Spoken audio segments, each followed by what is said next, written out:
lloj marshimi edhe ngjason paksa edhe në fest.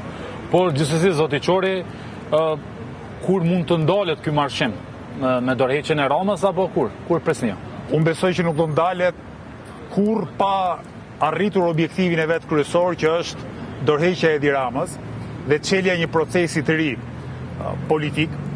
Qytetarët në protestë kanë qenë jo vetëm të shumt, jo vetëm kreativ, jo vetëm plot gjallëri, po edhe të jetë të vendosur. Keni parasysh që shumica dërmuese e protestuesve janë njerëz që punojnë, janë njerëz që 8, 9 apo 10 orë ditës do duhet të punojnë për të mbajtur familjet e tyre, e prapë gjejnë mundësi, gjejnë forcë që për 4 apo 5 orë tjera të protestojnë. Nga erdhi kjo forcë, sepse në Shqipëri shpeshherë jemi ankuar ose i kemi parë edhe nga jashtë sikur ka pas ankesa që sikur kanë vdekur indet e reagimit qytetar. Ka ardhur pikërisht nga besimi i madh. Unë përgjithësi mendoj që çdo paragjykim demobilizues për popullin dhe për shoqërinë është i pasakt, ka gjithmonë potenciale të reagimit. Mua më është dashur ta them edhe një vit më parë, fill mbas zgjedhjeve të përgjithshme të vitit 2025, ku gjithkush mendonte që pushteti i Edi Ramës do të ishte i përjetshëm. Kam thënë se fitoria e Edi Ramës ka qenë si fitoria e Pirrit ose e Pirit, që thot një fitore taktike që i paraprinte një humbje strategjike. Sepse kishte kuptuar që nuk ishte fitore organike ajo e Ramës. Pse nuk ishte? Ai fitoi 83 mandate zoti Qori. Dikush do ju pyeste. Nuk ishte organike sepse nuk bazohej në mbështetjen e mirëfillt qytetarëve. Shumë qytetarë kanë votuar nga Afrika se po i heq prej pune ata ose familjarët e tyre, nga Afrika se po i mbyll biznesin, apo nga Afrika se alternativë ndaj Edi Ramës ka qenë vetëm njëri i ngjashëm me Edi Ramën, që është Sali Berisha. Sot shqiptarët e kuptojnë që nuk kam arsye pse të shkurajohen, sepse kur shumësia mblidhet, askush nuk ka më frikë. Frika është gjithmonë një ndjenjë kur ti je vetëm. Qoftë ti bëhesh bashkë me shumë tjerë, edhe njeriu që në përditshmërinë e vet mund të jetë më frikacaku, gjen një kuraj me cilën habit dhe veten, jo vetëm tjerët. Që kam parë në mesin e qytetarëve, shumë qytetarë, jo vetëm të guximshëm sot, por edhe të vendosur. Dua t'ju kujtoj diçka. Para pak ditësh na zuri një shi i rrëmbyer gjatë protestës dhe ata mira vetë që kishin dalë në protestë, edhe pa çadër qëndronin në shi. Dhe them, kur ka qytetarë që i rezistojnë shiut 1 orë, 2 orë rresht, një shiu të rrëmbyer, dhe nuk ikin nga protesta, kjo tregon se besimi i tyre është i jashtëzakonshëm dhe kjo forcë shoqërore, madje edhe politike, sepse protesta është ushtrimi i një kapaciteti politik të shoqërisë, tashmë është e pakthyeshme mbrapsht. Mirë, protesta qytetare e shohim që nuk ka një organizim të jetë hierarkik, piramidal, por megjithatë, juve si parti, juve si kryetari sapo zgjedhur, ju jep një përgjegjësi tjetër, apo jo? Si gjendeni brenda protestës me një grup ju fort homogjen, le të themi? Ne gjendemi shumë mirë sepse në radhë parë jemi në protestë si qytetar. Protesta është mishërimi i sovranitetit të popullit. Pra kur dalin mbi 100.000 vetë, sigurisht nuk janë numerikisht gjithë populli, por janë simbolikisht gjithë populli. Sepse edhe në ngjarjet më të mëdha të historisë njerëzimit nuk del bashkë gjithë populli në rrugë, po del një masë aq e madhe saqë në far kuptimi përfaqëson krejt populli. E ku populli e merr drejt për drejt sovranitetin, ushtron drejt për drejt sovranitetin si rast e protestës, atëherë roli i partive politike zbehet e zhbëhet. Detyra e partive politike është përfaqësojnë popullin kur populli nuk është në rrugë. Tashmë që populli është në rrugë nuk është se ka nevojë për parti politike. Detyra e partive politike ka mbaruar një ditë përpara nisjes protestave të mëdha e do të fillojë një ditë mbas kurorëzimit me sukses të kësaj proteste. Ne si lëvizje bashkë kemi bërë ç'është e mundur që të ngrejmë kauzat për interes publik. Kemi qenë zvërnec, kemi qenë e vetmja parti politike që në zvërnec ishim me qytetarët, e zvërnecit denoncuam dhunën dhe grabitin e tokave të atjeshme, kemi qenë shpeshherë në rjoll dhe detyra jonë, një farë kuptimi, si përfaqësues të popullit, mbaron momentin që populli del drejt për drejt rrugë. Kur populli del në rrugë, nuk ka nevojë për përfaqësues që flasin në emër të tij. Populli flet vetë. Dhe ne aty jemi sigurisht si qytetar që japim mbështetje kësaj kauze dhe sigurisht entuziazmohemi si të gjithë qytetarët e tjerë me atë që po ndodh. Protesta ka një karakter natyrë antisistem, ndërkohë Lëvizja Bashkë ka dhe një deputet, zotin Redi Muqi, që është antar i Kuvendit të Republikës Shqipërisë. A mund të bëni diçka nga brenda më shumë se që bën zoti Muçi tash? Ne po bëjmë maksimumin brenda Kuvendit të Shqipërisë, kemi marrë një varg iniciativash ligjvënëse, kemi kërkuar abrogimin e një vargu ligjesh që janë shkatrimtar për të mirën publike, për natyrën, për trashëgiminë historike të Shqipërisë, që janë fakt edhe kërkesa që janë pjesë e po themi deklarimeve të përditshme të qytetarëve në protestë. Do të marrim edhe iniciativa ligjore propozitive, do të thotë propozuese, mirë po nuk do të harruar diçka që ne jemi një parti që nuk kemi pjesë e shumicës qeverisë, që do të thotë forca jonë është fjala, është propozimi, forca jonë është kritika, është kërkesa e llogarisë, mirë po fatkeqësisht Kuvendi i Shqipërisë, i komanduar nga Partia Socialiste e Edi Ramës, lejon shumë pak hapësira të diskutimit demokratik.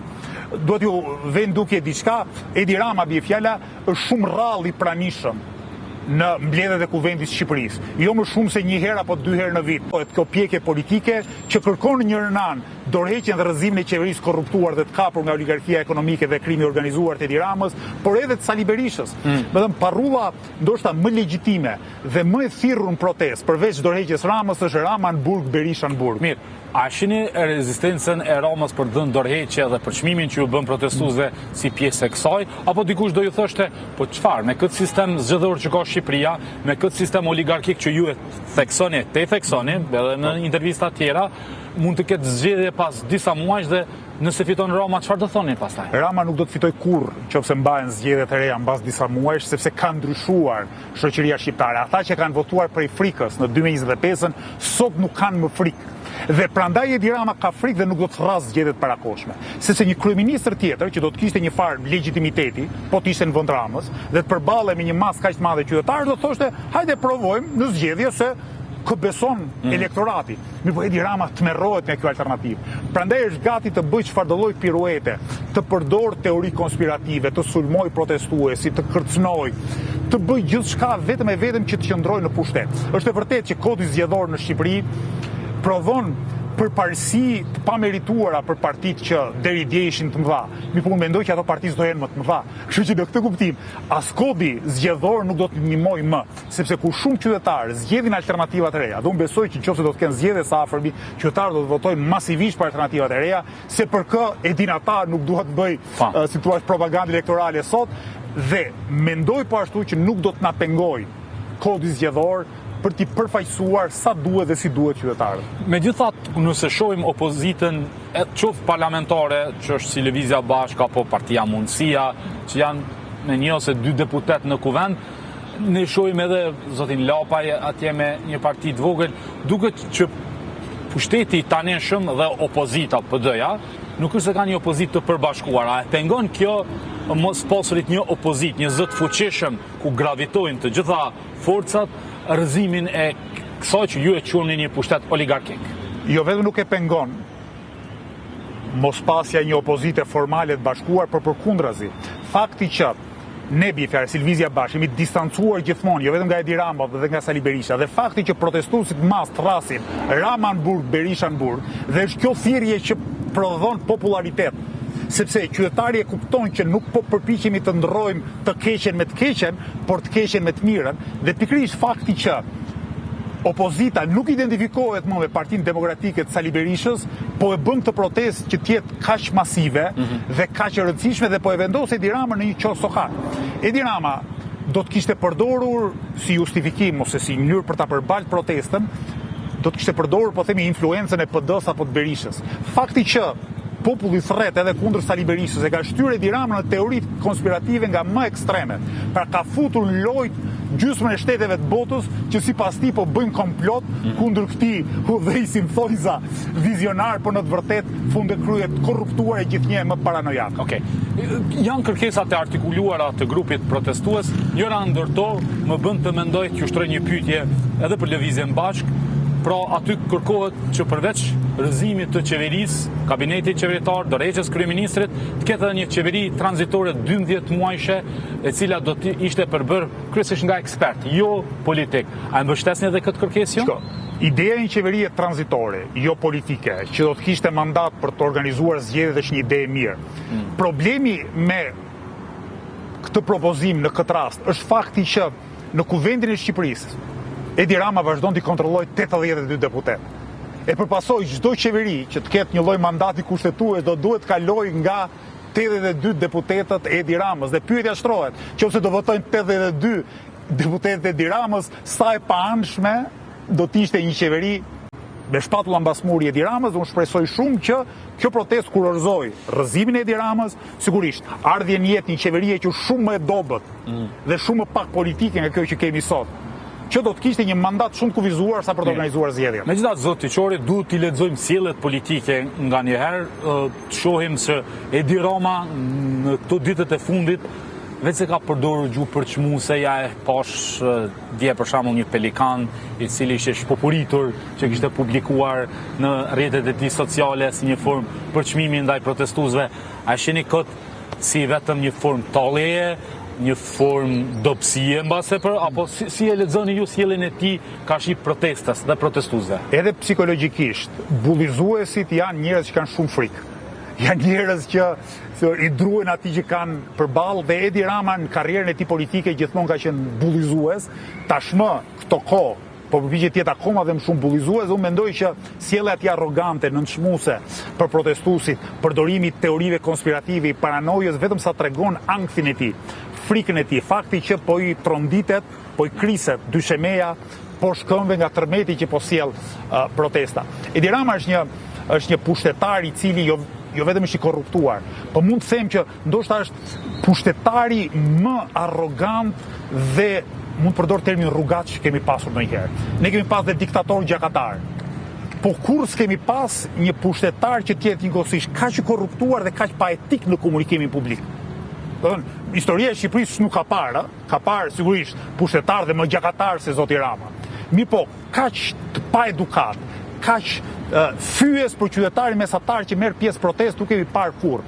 Po ta vini re faqen në Facebook të zotit Rama, do të shikoni se si ai merr dhe individualisht me protestues. Gjen në turm njerëz edhe me ju. Dakor, unë jam përfaqësues politik, le të merret. Po shkon tani merret me njerëz në protestë, edhe u nxjerr yçkla nga e shkuara e tyre, a thua se ata janë dish më shumë se sa thjesht individi. Po, dhe protesta mori edhe për masa rajonale, dua t'ju pyes jo për diçka tjetër, por ta marrni mendim tuajën që u përfshi edhe Kosova, se të shohim në rrjetet sociale që glojnë për çështjet e UÇK-s, përfshirje të qeverisë së Kurtit apo antarëve të qeverisë. Si shihni ju, sa e vreni ju në protestë prezencën e Kosovës dhe të Tetovës në veçantimet që është përmendur kështu? Unë kam takuar qytetar nga Kosova, nga Maqedonia e Veriut, nga diaspora. Sigurisht nuk mendoj që numri tyre është dominues në masën e qytetarëve. Është zbukurues, është inkurajues, i jep një legjitimitet edhe më të gjerë protestës. Madje unë kam shfrytzuar rastin disa herë që t'u bëj thirrje qytetarëve të Kosovës, edhe shqiptarëve në përgjithësi kudo që janë, që t'i bashkohen protestës në fundjavë, sepse nisem nga një parim. Një Shqipëri demokratike, një Shqipëri moderne, është një Shqipëri më e fortë. Dhe është një Shqipëri që u intereson shqiptarëve kudo në botë. Kjo nuk është një protestë e dhunshme, kjo nuk